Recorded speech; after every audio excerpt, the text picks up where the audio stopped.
I have the ESKY Mini ES2 back out here again this morning, and I wanted to demonstrate 3D mode on this plane. So let's bring it out here and launch it in fully stabilized mode, 6G mode. We'll gain some altitude and we'll put it into 3D mode. I've already got one flight on it this morning. This is just my second flight. And the 3D mode's got some strange behavior, so I really don't care for this gyro in 3D mode. Launching.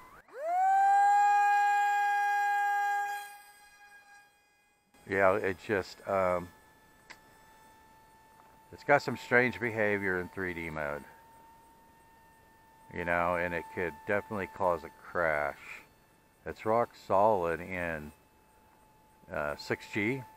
You know, as a beginner plane, or just to come out and cruise with and have fun, because it is a fun plane to fly. I want to gain some altitude,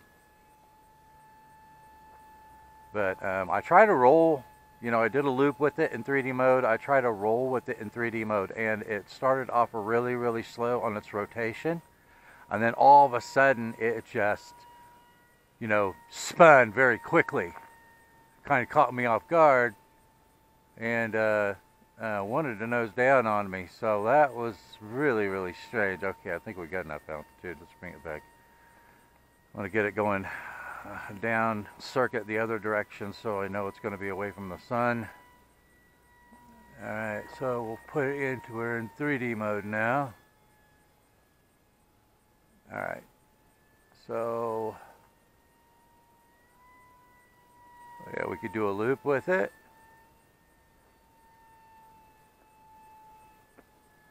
Turn it away from the sun. That's a pretty dramatic turn there. Of course, you don't have any restriction. All right, so let's try a roll. Okay, did you see that? Right as I was getting the roll completed on it, it just really spun quickly out of the roll. Almost like the gyro decided, okay, I need to right the plane. So yeah, the first time I did that, I was not expecting that at all.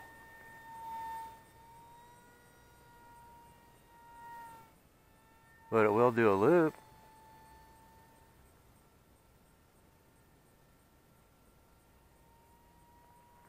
Okay, so did you see it was just going to nose in on me there? I kicked it back into 6G mode. So the gyro is rock solid in 6G mode, but in that 3D mode, it really has some bad behavior. So just be aware of that. If you kick it into 3D mode, make sure that you've got some altitude, because just all of a sudden it will just tip a wing. You saw when I was completing that roll, that when I got about 3/4 of the way through the roll, because it was very lethargic, and all of a sudden it just twisted on me. Yeah, so I don't care. I don't care for the 3D mode at all. What they should have done was, you know, what XK did with the XK280, the P-51 Mustang, was just put a 3D mode on it that's full manual mode with the wind mitigation, and that would have been absolutely fantastic. The mixing and stuff that they have on it in 6G mode makes it really handy for a beginner. As I demonstrated in the previous flights, a beginner can just use the left stick in mode 2, just use the rudder and throttle to fly it around. They don't even have to worry about the right stick for elevator and aileron. But the 3D mode is really just terrible. Terrible.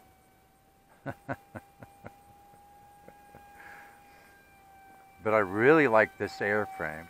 This airframe is fantastic. So I think what I am going to do, and it certainly looks, you know, put it in 3D mode, it looks like it has enough power to do some loops, and you could probably do some hammerheads with it. I need more movement on the ailerons, so I'm going to have to adjust the linkage on that to get more movement on the ailerons. But I think what I'm going to do is I'm going to pull the stock board out of it. I'm going to replace that with a BIME A gyro and an S-bus receiver, so that I have all the modes I would like to have, and so that I have a fully stabilized mode, and so that I have a wind mitigation mode and a full manual mode. And then I think this, with this airframe, as floaty as it is with that 750mm wingspan, I think that is going to be absolutely fantastic in wind mitigation mode or full manual mode for doing aerobatics with it. And it's got, it's only got a 4x1 prop on it. It's not pulling many amps. It's got a lot, you get a lot of flight time with it. It's got that, I think it's a 1604 motor, so it should have some torque to it, as evidenced by that 4x1 prop not pulling many amps at all. So I think what I will do is switch out the board on it with that BIME gyro and S-bus receiver, and then put a more aggressive 4-inch prop on it, like a 4x26, something like that.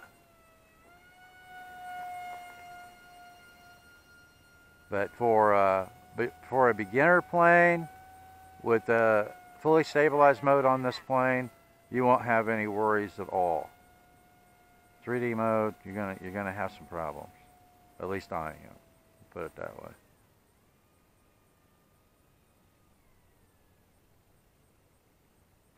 Well, look at that nice, smooth, slow landing coming in with that plane.